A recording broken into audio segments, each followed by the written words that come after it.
শ্রীমা ছিলেন অন্তর্যামিনী। সন্তানের ভাবনা, চিন্তা, আশা আকাঙ্ক্ষার কথা সবই তিনি জানতে পারতেন। অনেক সময় দেখা যেত সন্তান তার কাছে কোনো কিছু ব্যক্ত করবার আগেই তিনি সেটি পূরণ করেছেন।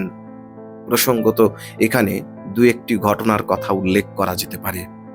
একদিন সন্ধ্যাবেলায় জয়রামবাটিতে মায়ের এক সন্তান মায়ের পায়ে বাতের তেল মালিশ করতে করতে ভাবছেন মায়ের অসুখটি যেন তাঁর দেহে আসে এবং মা সুস্থ হয়ে যান।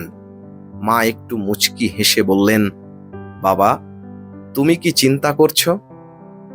তোমরা বেঁচে থাকো, আমি বুড়ো হয়েছি, আর কদিন বাঁচবো, ওরকম চিন্তা করতে আছে? ঠাকুর তোমাদের দীর্ঘজীবী করুন। এই বলে মা মাথায় হাত দিয়ে আশীর্বাদ করলেন।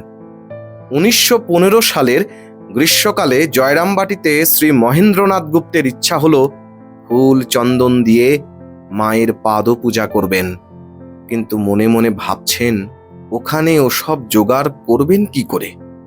এমন সময় অন্তর্যামিনী মা একটি ছোট মেয়ের হাতে ফুল চন্দন দিয়ে ভক্ত শ্রীমকে বলে পাঠালেন, ছেলে যদি অঞ্জলি দিতে চায় তাহলে এখন এসে দিতে পারে।